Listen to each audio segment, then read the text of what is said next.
Dória, Crivella e a vontade de Deus. Foi amplamente noticiada a ação encabeçada pelo prefeito do Rio de Janeiro, Marcelo Crivella, para recolher um livro exposto na Bienal daquela cidade.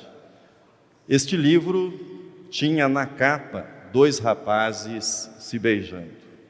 Recebeu também ampla cobertura a iniciativa do governador João Dória ao ordenar o recolhimento de material escolar que trataria dos temas sexo biológico e identidade de gênero. Ao mencionar as 2 ações, ao mencioná-las, eu não as estou equiparando, e não é meu foco, e tampouco me julgo habilitado para discutir os aspectos legais e constitucionais das respectivas ações. Felizmente, vivemos num país em que vigoram as garantias democráticas e os tribunais estão funcionando, e aqueles que se sentiram ou se sentem prejudicados buscaram ou continuam buscando decisões dos intérpretes do texto constitucional, os respectivos magistrados. Mas se eu não irei entrar nas questões legais envolvidas nas respectivas ações, qual é a razão para mencioná-las? As razões são as seguintes. Primeiro, o tema da sexualidade humana pelo viés da homossexualidade é um tema que agita a sociedade no Brasil e no mundo. Segunda razão, os temas da identidade de gênero e orientação sexual vieram ampliar ainda mais o debate em torno da sexualidade humana.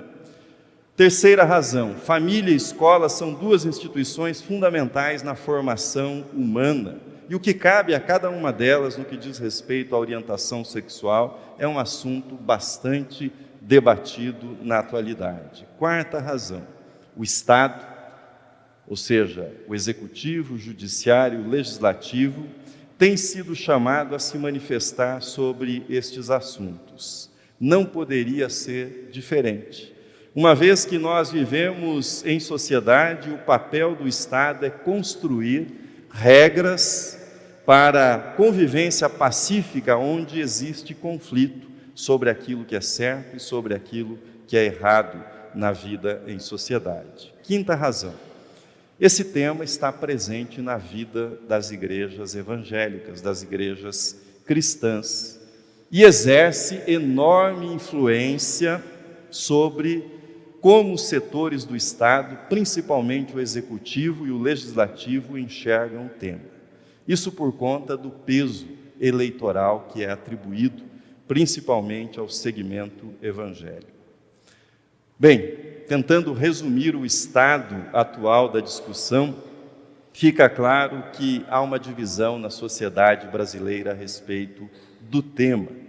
De um lado estão setores conservadores, cristãos ou não, que se mostram desconfortáveis com o novo status legal e a visibilidade dada à convivência afetiva entre pessoas do mesmo sexo, e de outro lado estão pessoas que defendem maior visibilidade às pessoas homossexuais e às questões relacionadas às suas causas.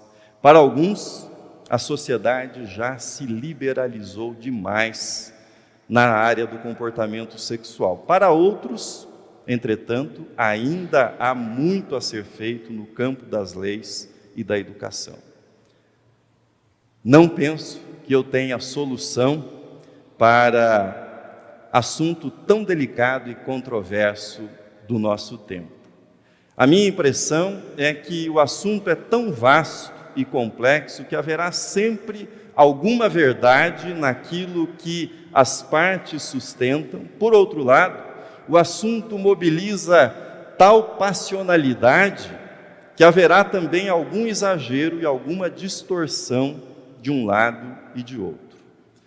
Sob o tema Dória, Crivella e a vontade de Deus, eu quero propor para o nosso exame, à luz do texto que lemos, algumas indagações específicas e, a meu ver, de grande importância. Quais seriam essas questões. Existe uma vontade de Deus para a vida em sociedade? Se existe, como é que nós podemos conhecê-lo? Qual é o papel do Estado na implementação da vontade de Deus para a sociedade? Antes de ser taxado de mal informado, preciso adiantar que tenho plena consciência que as referidas autoridades agiram no exercício de suas funções públicas e, para tal, invocaram leis do país para justificar suas ações. Mas como eu não nasci ontem, também sei que no quadro mais amplo está uma determinada visão de mundo, que é informada religiosamente. E não vem ao caso aqui se a motivação religiosa por trás das ações é genuína ou apenas para agradar determinado eleitorado. Dória e Crivella são apenas casos ilustrativos de uma questão muito mais ampla e de interesse nosso. Existe uma vontade divina para a sociedade?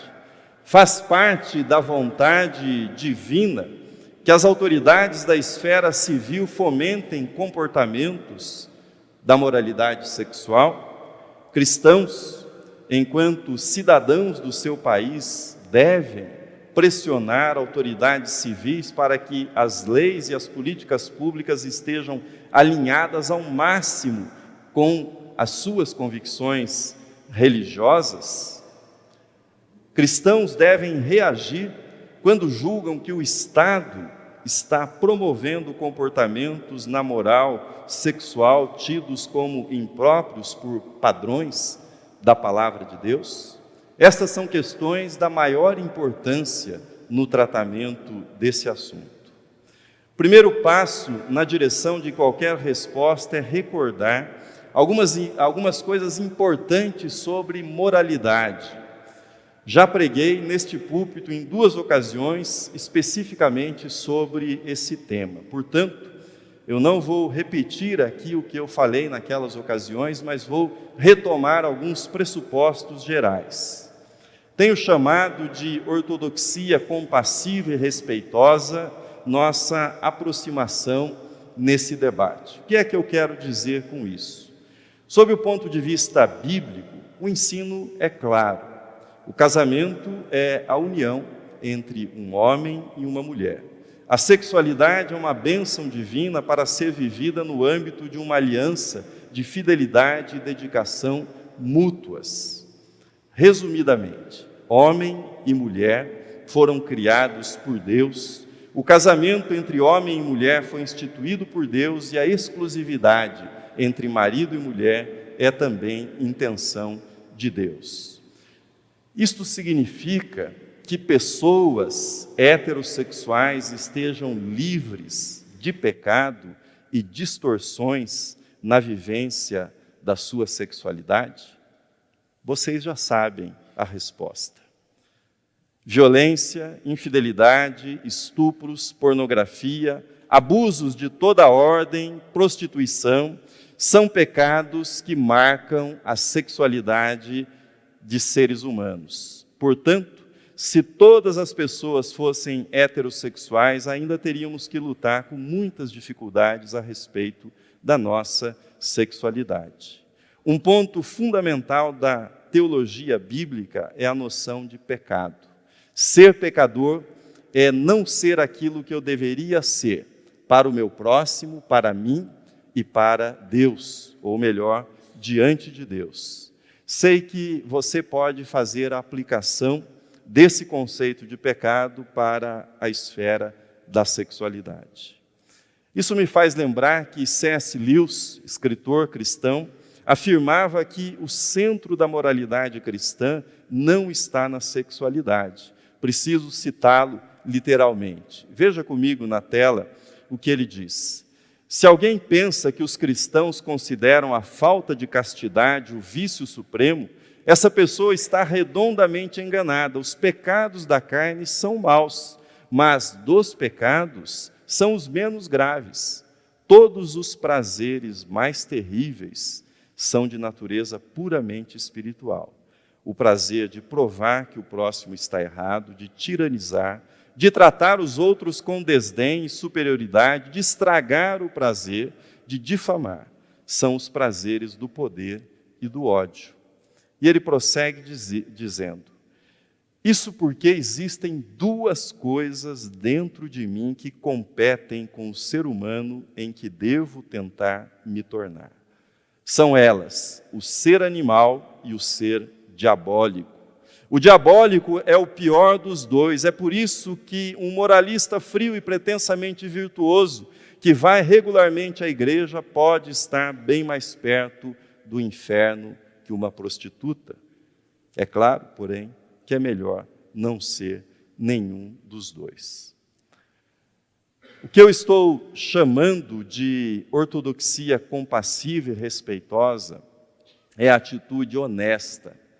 Honesta que cristãos devem ter diante de pessoas que estejam lutando com a homossexualidade. De dizer-lhes: eu entendo sua luta, porque eu também tenho as minhas lutas com o pecado. Meu amigo e irmão, estamos todos no mesmo barco, e esse barco se chama pecado. E a não ser que Jesus esteja nele, não há nenhuma esperança de que nós cheguemos à outra margem. É simples assim. Isso é ortodoxia compassiva e respeitosa. Nessa perspectiva, a igreja é uma casa de hospitalidade, que acolhe a todos e propicia oportunidade para que todos ouçam o Evangelho de Jesus Cristo e tomem as suas decisões à luz desse Evangelho, sem pressões, sem coerções externas, mas ouvindo a palavra de Deus e a voz do Espírito Santo que fala no íntimo de cada coração. Faz algum tempo, vinha caminhando aqui para a igreja durante a semana, e uma pessoa me parou na rua e foi logo dizendo: pastor, quero parabenizar a catedral. E eu perguntei-lhe qual a razão. Veja o pecado da soberba, né? Como se houvesse muitas razões. E essa pessoa me disse o seguinte: tenho acompanhado os cultos e vocês não ficam pregando contra gays ou a favor de gays. E ela me disse: eu sou gay, mas é muito difícil encontrar uma igreja em que eu possa ouvir somente o Evangelho. E concluiu dizendo: ou as igrejas atacam os gays ou elas paparicam os gays. Eu agradeci a manifestação e disse que a recebia como um encorajamento para tentar continuar na mesma direção. Ao adotar a ortodoxia compassiva e respeitosa como sua atitude cristã diante de pessoas que sentem atração por pessoas do mesmo sexo, o que nós estamos dizendo é: nós não temos respostas simples para elas ou para qualquer outra pessoa. O que nós temos a oferecer é uma comunidade que está diante do Cristo crucificado. O Cordeiro que foi morto pelos nossos pecados, Ele tomou sobre si as nossas dores e as nossas enfermidades. Sua palavra para todos foi pago, foi totalmente pago. Faça o melhor em sua luta e confie na minha graça. Esta é a mensagem do Cristo crucificado. Feita essa observação sobre a atitude interna da igreja em relação ao assunto, voltemos então ao nosso tema do início: Dória, Crivella e a vontade de Deus. Sob esse tema, o que realmente vamos examinar é a relação entre três partes: Estado, sociedade e igreja.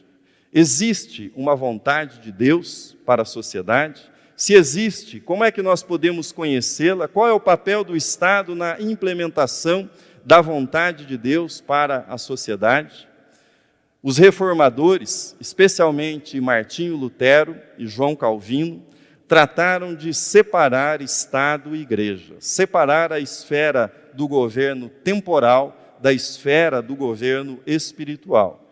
Esse assunto é conhecido como teologia dos dois reinos. Deus é um só, mas Ele, na sua soberania, decidiu governar o mundo através do Estado e da Igreja. Tudo que diz respeito à convicção pessoal, à vida espiritual, à eternidade, está na esfera do governo, que é o governo da Igreja. Tudo que é externo, tudo que trata da vida em sociedade diz respeito ao Estado, portanto, ao reino temporal. A Igreja, nessa perspectiva, é o grupo de pessoas chamadas por Deus numa determinada sociedade para prestar-lhe culto e viver de acordo com a vontade revelada de Deus nas Escrituras. Não se espera que o braço do Estado seja utilizado para obrigar as pessoas a que creiam ou que adorem a Deus e que vivam como cristãos. O contrário também é verdadeiro. Não se espera que o Estado determine se alguém deve crer em Deus ou não, ou que adentre assuntos que estão na esfera da consciência religiosa. Falando sobre o que cabe a cada um dos reinos, Martinho Lutero escreveu aos cristãos do seu tempo, veja o texto na tela. Ele diz assim: se você se entregar ao Estado e deixá-lo levar embora sua fé e seus livros, você terá verdadeiramente negado a Deus. Em resumo, não cabe à Igreja o governo temporal da sociedade e tampouco cabe ao Estado governar a Igreja em assuntos de consciência espiritual. O Estado e a justiça. Uma distinção importante a ser feita é a mudança no Antigo Testamento, do Antigo Testamento para o Novo Testamento, da Antiga Aliança para a Nova Aliança. Na Antiga Aliança havia uma convergência entre as leis civis e as leis religiosas. Este é o antigo Israel. Na Nova Aliança, sob Cristo, a Igreja é a reunião daqueles que creem e vivem uma vida piedosa em qualquer que seja o regime político. A adesão das pessoas na Nova Aliança é voluntária e a obediência ao estilo de vida cristão não é fruto da imposição de qualquer lei por parte do Estado. Ainda que o Estado venha a criar embaraços para que cristãos vivam de acordo com sua fé, e tem sido assim em muitos momentos da história, ainda que isso ocorra, a resposta será sempre: antes importa obedecer a Deus que aos homens. Mas, se diferentemente do antigo Israel, onde havia coincidência entre a lei civil e a lei religiosa, ou seja, entre aquilo que era imoral e aquilo que era ilegal, qual é a visão cristã do papel do Estado? De diferentes modos, o Novo Testamento enfatizará que o papel do Estado é a promoção da justiça e não a promoção da fé. Na expressão de Paulo, no texto dirigido a Timóteo, isso aparece nas orações que devem ser feitas em favor de todas as autoridades, no texto que lemos, para que tenhamos vida tranquila, vida pacífica na sociedade.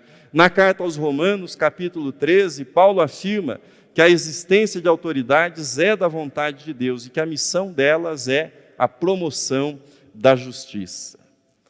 Se de um lado todos concordam que a promoção da justiça é o dever maior do Estado, por outro lado, surgem conflitos quando se trata de resolver o que é justo em cada caso específico. O que significa fazer justiça?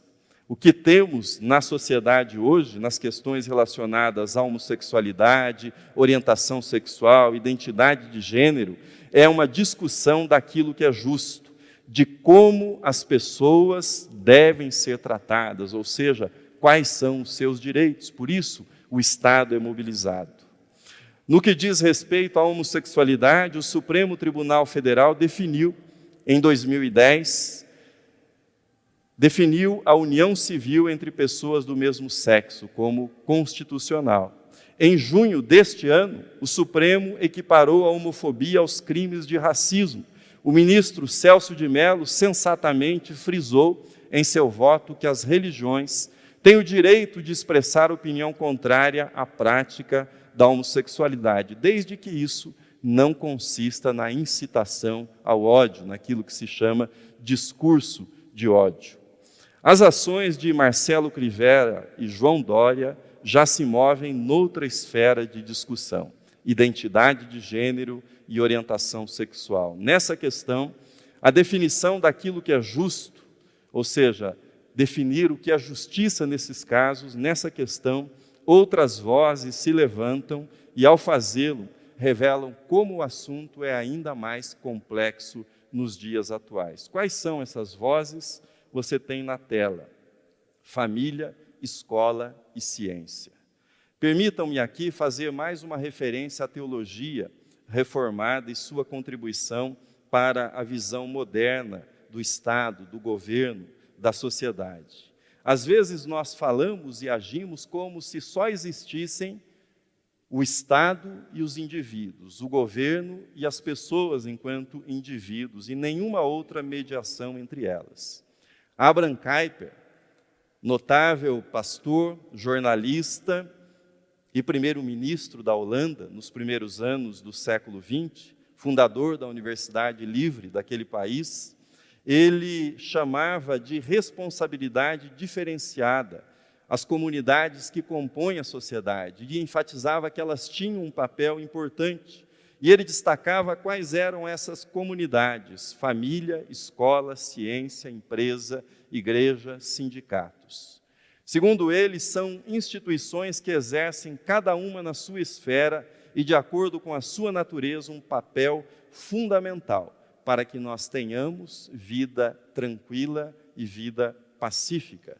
Na vida em sociedade, a família não é um poder absoluto, mas não há qualquer dúvida que em questões da intimidade e da identidade sexual, a família deve ser ouvida também. É verdade que existe preconceito no âmbito da família, porém, excetuadas as distorções, pai e mãe são os maiores interessados no bem-estar dos seus filhos. Dificilmente vamos divergir a esse respeito. Atitude bastante sensata teve nesta semana a deputada estadual Janaína Pascoal. Ela é autora de um projeto que proíbe o uso de bloqueadores hormonais em adolescentes. Esse tipo de tratamento tem sido utilizado quando há conflito entre o sexo biológico e a identidade de gênero. A deputada é proponente de um projeto que impede isso no estado de São Paulo, mas ela foi convidada, e nisso eu digo que a atitude foi sensata. A deputada foi convidada a visitar um ambulatório de transtorno de identidade de gênero e orientação sexual do Hospital das Clínicas. Aceitou o convite. Lá esteve nessa semana, conversou com profissionais, conversou com as famílias atendidas por esse serviço. Ela não se pronunciou ainda a respeito do projeto depois disso, mas é isso que se espera. É isso que se espera numa sociedade democrática, que as pessoas, nas diferentes esferas, nos diferentes papéis, sejam capazes de olhar nos olhos umas das outras, de se tratarem como humanas, de conversar com franqueza sobre os problemas e como nós podemos encontrar um caminho de conciliação nesses problemas. Termino. Sexualidade, identidade e felicidade. O sociólogo Anthony Elliot, escrevendo para o jornal New York Times, ele destaca que as sociedades modernas são imediatistas e nelas as pessoas querem mudanças cada vez mais para já, para agora. O mercado, por sua vez, oferece uma série de soluções com a promessa de mudanças instantâneas. Mais e mais tais soluções que vão da terapia à autoajuda, das dietas às cirurgias plásticas, são vendidas no mercado. Veja o que ele escreve, o texto está na tela.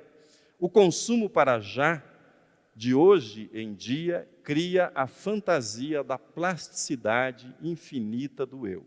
A mensagem é que você poderá se reinventar como bem entender e que nada poderá impedi-lo. Mas esse novo senso de individualismo dificilmente preservará sua felicidade por muito tempo, pois melhorias pessoais são concebidas tendo em vista o curto prazo. Elas duram apenas até a próxima vez, diz ele. Se há algo que a sabedoria milenar do cristianismo pode ensinar a respeito da vida, é como lidar com os desejos que não se realizam. Como ser feliz apesar de certa dose de frustração na vida. A identidade humana é resultado complexo de vários fatores, entre eles biológicos, psicológicos, históricos, sociais e espirituais.